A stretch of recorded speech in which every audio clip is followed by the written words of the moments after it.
It's a beautiful day out there. Time to explore.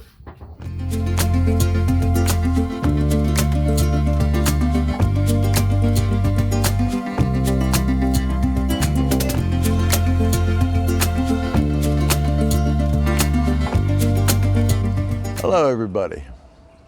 Why did I buy a cargo trailer, convert it to a camping trailer, and now go out boondocking? Yes, we like hiking, we like seeing nature, we like the solitude, the quiet, the restfulness. But the main reasons I did this, the main inspiration was I got so depressed during the recent election cycles and the things you see on social media of just the hatred, people being mean, that I knew that was not America. So I decided to do the cargo trailer, go out there and do what I'm calling the Looking for America tour, because I know most Americans are decent, hardworking, kind individuals. And sometimes we get lucky and find stories. This one came, we're boondocking in the Gila wilderness. We were driving into Bayard to see a little park they had there, and we noticed this place called the Santa Rita Shrine as we did a turn-in intersection. Both Melody and I, we have to stop there when we get back. And this is a story of perseverance. This is a story of faith. This is a story of hope. I'm going to tell you a story about the town of Santa Rita, the mine that's there, the tragedies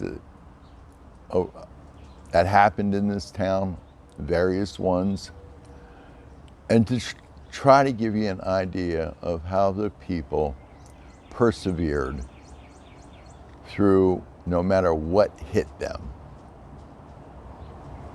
and how this is one of the things that is great about America. So I hope you come along for the journey on this video, and I'm just going to start off with a little history of what I'm talking about here.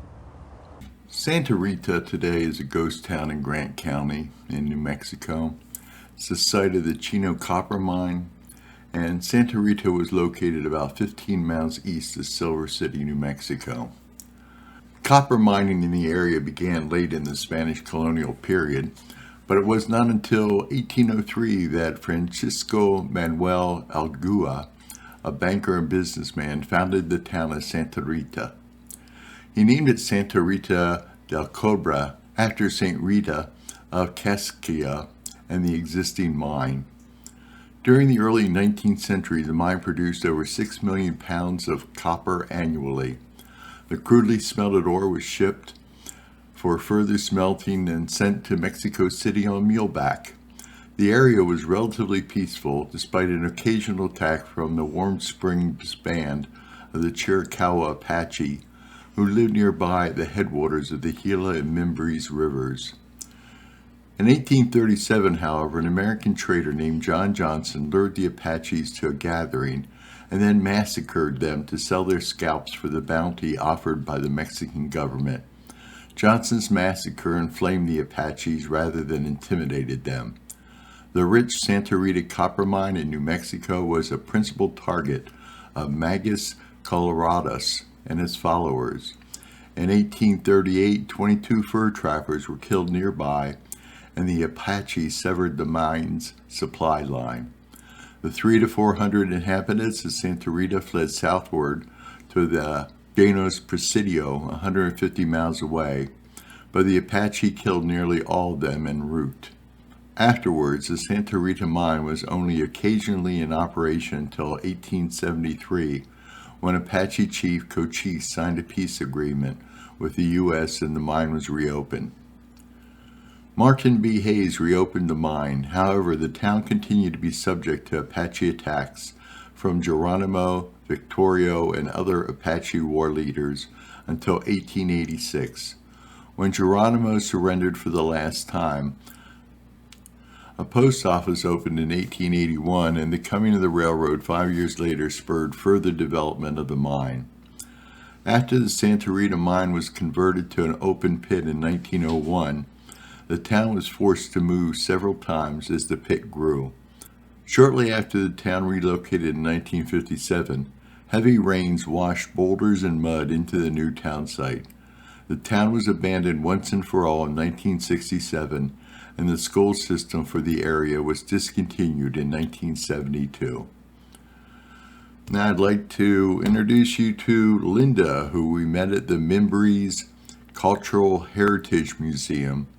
She's a local, and she can tell you a little bit more about the actions of the mine operators, their effects on the people of Santa Rita, and how the Santa Rita Shrine came about.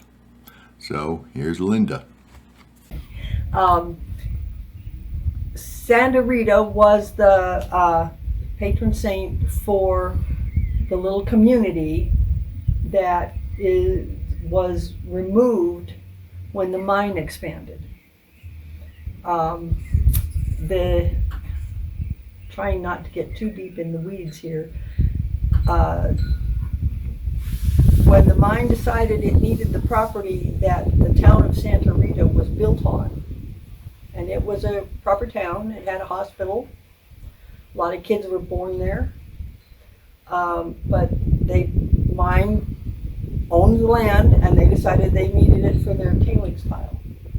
So people were moved, and the statue in the church had to be removed. And she went to live at the priest's house for a while, and then having difficulty in finding where to keep her, eventually the people of Santa Rita, and they still are kind of a unified group, decided to build a shrine to house their statue. So they built the shrine and it's there, and I don't remember exactly what all it says. I think it just says basically that she's the patron saint for hopeless causes, and there's quite a story in them building the shrine. But then about 5-6 years ago, I think it was, some vandals broke in to the shrine and busted up everything, including the statue. So people assumed that was the end of Santa Rita. But there's a gentleman in Baird who knows how to repair plaster. And so he took on the cause to rebuild the statue. And thanks to his skill, the statue was reinstated in the little shrine there. So she really is the patron saint for hopeless causes. Before I show you a little tour around the shrine, I just wanted to share a newspaper article I found about the vandalism that took place there. And it goes like this. In the wake of a tragic incident of vandalism last year, a Hurley man is honoring the saint he believes answered his family's prayers. Cake decorator Manny Saborio offered to try to restore the St. Rita statue that was badly damaged when the Santa Rita shrine was vandalized last October. Saborio had asked St. Rita to come to the aid of a family member. She's considered the saint of the impossible, Saborio said. I asked her to grant me a blessing due to a surgery my cousin was going to have. My cousin had a tumor that was considered inoperable, too close to the heart and trachea. After the surgery, the doctor actually said it was really easy to take out and the tumor was really big. Talking about faith here. So, that said, let me show you around the shrine. Oh, we're just outside of Baird, New Mexico, and we was driving and saw this Santa Rita shrine. So we thought It sounds like it could be interesting and nice. Let's check it out.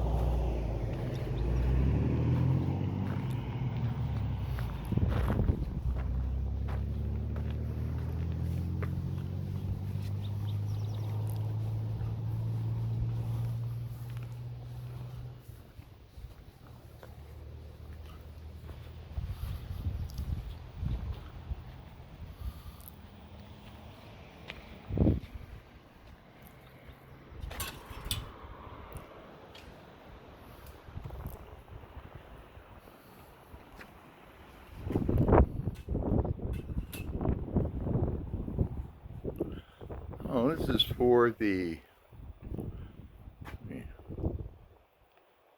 bring this down. The Grant County veterans killed in action in Vietnam.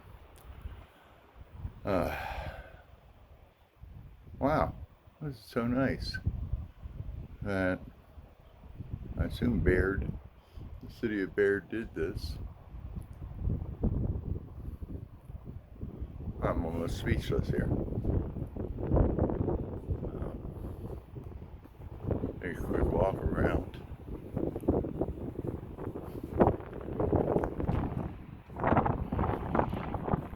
Santa Rita Shrine, 1960. Kennecott Copper Corporation notified the residents of the town of Santa Rita that they had to vacate by 1970 due to mining expansion. All houses, buildings, and the Santa Rita Catholic Church were either moved or demolished. The statue of Saint Rita was taken to the village's central. Miguel Ajenga, Angel Alvarado, and Moy Gonzalez asked Kennecott officials for a section of land, and the statue was brought back with the blessing of the diocesan bishop of El Paso and the help of other Santa Rita residents. The shrine was built here. The former town of Santa Rita was located 1 mile east of this location. It's one of the things I love about our travels, is finding places like this. Just show them. I always call it the Looking for America tour that we're on, that most Americans are decent, kind people, and they get together and build something like this.